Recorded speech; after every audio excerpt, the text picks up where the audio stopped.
Hello guys, welcome to my channel. पिछले 3 week से हम लोग सिर्फ स्ट्रेस, डिप्रेशन और मेंटल हेल्थ के बारे में डिस्कस कर रहे हैं, जो शायद बहुत ही अच्छी बात है। लेकिन अगर हर बार की तरह हम लोग सिर्फ कुछ फैक्ट्स के बारे में डिस्कस करने में व्यस्त हो जाएंगे, उसका जो प्रॉब्लम का रूट कॉज है, जो मेन रीजन है, उसको अगर हम लोग ना ढूंढेंगे, ना समझेंगे, तब कुछ फायदा नहीं है। इसलिए आज की वीडियो में हम लोग डिस्कस करेंगे कि डिप्रेशन क्या है, डिप्रेशन होने का जो रूट कॉज है वो क्या है। हम लोग उसको जड़ से समझने की कोशिश करेंगे। क्या सिर्फ साइकोलॉजिकल थॉट्स के कारण हम लोग स्ट्रेस्ड या डिप्रेस्ड होते हैं, या फिर हमारा जो फिजिकल हार्मोनल इम्बैलेंसेस है उसके वजह से भी हम लोग स्ट्रेस्ड होते हैं? ये सब आज हम लोग इस वीडियो पे डिस्कस करेंगे। इसलिए वीडियो को लास्ट तक जरूर देखिए, और जो भी अभी तक इस चैनल को सब्सक्राइब नहीं किए हो तो चैनल को सब्सक्राइब कर दीजिए, क्योंकि आपका सपोर्ट भी बहुत ज़्यादा जरूरी है। तो चलते हैं आज की वीडियो पे। हमारे बॉडी में कुछ हार्मोन्स और केमिकल्स होते हैं जो हमारे मूड्स को कंट्रोल करते हैं। जैसे कुछ हार्मोन्स होता है, जैसे डोपामिन, सेरोटोनिन, ये रिलीज होने पे हम लोग अच्छे फील करते हैं। वहीं पर कुछ हार्मोन्स जैसे कॉर्टिसोल, थायराइड हार्मोन, ये सब का लेवल जब हमारे बॉडी में ज़्यादा हो जाता है तब हम लोग स्ट्रेस्ड और डिप्रेस्ड फील करते हैं। इसीलिए मतलब जो सब हार्मोन हम लोगों को रिलीज होना चाहिए वो अगर कम हो रहा है, या फिर जिसका मात्रा हमारे शरीर में कम होना चाहिए उसका अगर बढ़ जाता है तो हम लोग स्ट्रेस्ड फील करते हैं। लेकिन यहाँ पर भी मेन प्रॉब्लम है, इस हार्मोन्स रिलीज को ट्रिगर कौन करता है, साइकोलॉजिकल थॉट्स या फिर हमारा फिजिकल नेचर? हाँ, ये दोनों ही कुछ हद तक जिम्मेदार है। फिजिकल केमिकल इम्बैलेंसेस का इम्पैक्ट एक आदमी के शरीर से ज्यादा एक औरत के शरीर पे ज्यादा इम्पैक्ट करते हैं। शायद आप लोग नहीं जानते हैं, after pregnancy a woman got depressed due to her chemical hormonal imbalances.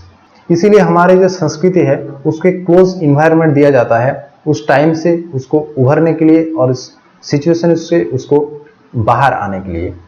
इसीलिए अगर फिजिकल प्रॉब्लम के कारण अगर हम लोगों के शरीर में हार्मोनल इम्बैलेंसेस हो रहा है तो कुछ मेडिकल के हिसाब से मेडिसिन ले सकते हैं जिससे हम लोग सही हो सकते हैं। लेकिन अगर हम लोग का प्रॉब्लम साइकोलॉजिकल तौर में हो रहा है तब हम लोगों को कुछ ज़्यादा अटेंशन देना है और इसको समझना बहुत अच्छे से ज़रूरी है।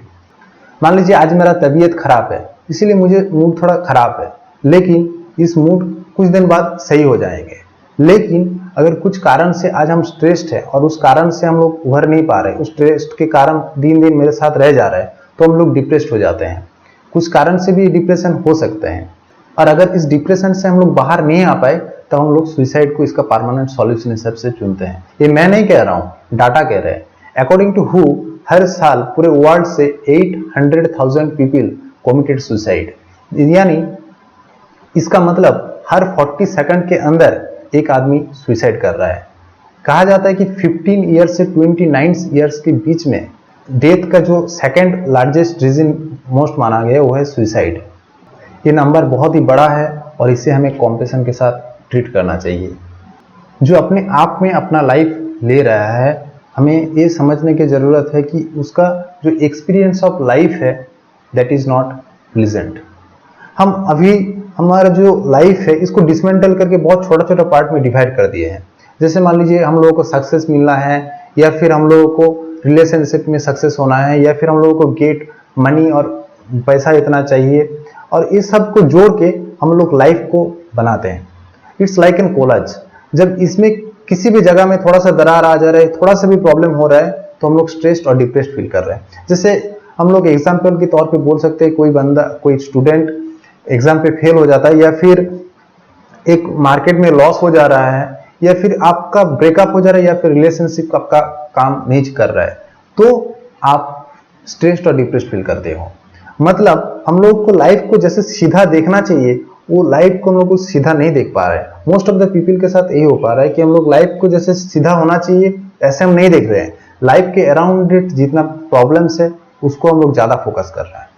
हम लोगों को ये समझना जरूरी है कि life does not mean the things and drama that is happening around you, but it is the fundamental thing that is actually happen with in you.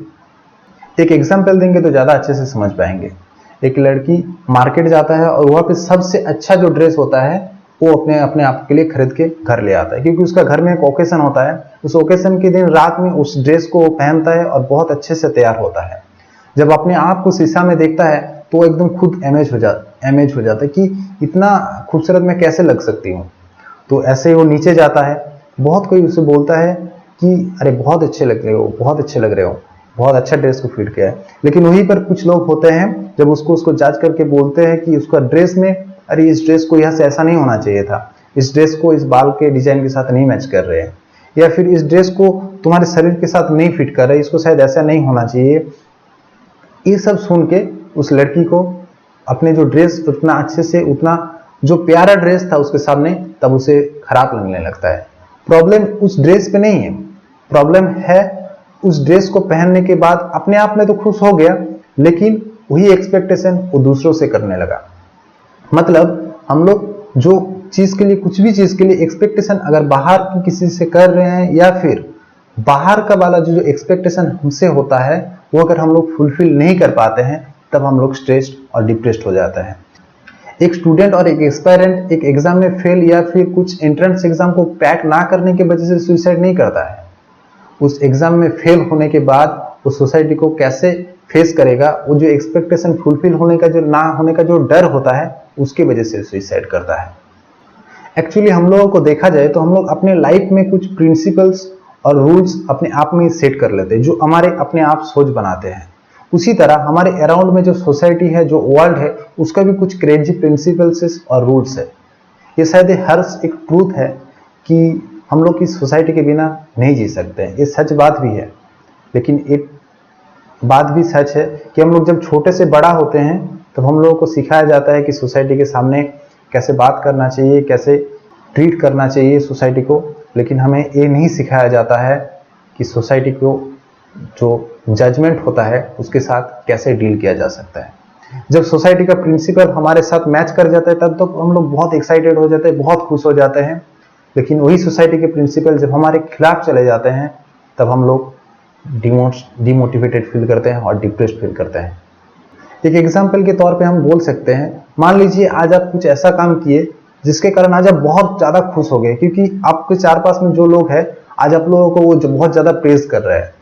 लेकिन यही बात याद कीजिए, आज जब इस वक्त उन लोगों के प्रेज की वजह से आप खुश हुए, बहुत ज्यादा एक्साइटेड हो गए, उसी के साथ साथ आप अपने अंदर अनजाने में ही एक बीज, दुख का कारण का जो बीज है, उसका बीज को अपने आप में ही संभाल लिए। क्योंकि उसी आदमी लोग जब आपको बुरा कहेंगे तब आपको बहुत ज्यादा बुरा लगेगा, उसी समाज ने जब आपको ठुकरा देंगे तब आपको बहुत ज्यादा खराब लगेगा।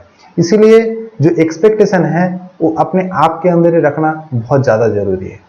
अभी जो प्रॉब्लम हो रहा है कि हमारा जो लाइफ एक्चुअल है और हमारा माइंड जैसा चाहता है, ये दो अलग अलग चीज है।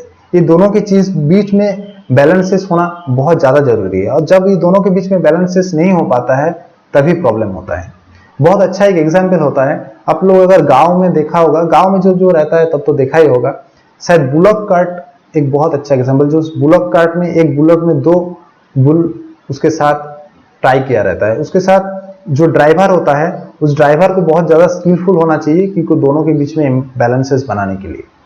क्योंकि जब रास्ता स्मूथ है तब तो ठीक है, लेकिन जब रास्ता में थोड़ा डिस्टर्बेंसेस आ जाएगा, थोड़ा सा चढ़ाई उतराई आ जाएगा, तो वही दो बुल अपने अपने कंफर्ट जोन के हिसाब से दोनों अलग जगह जाना चाहेगा।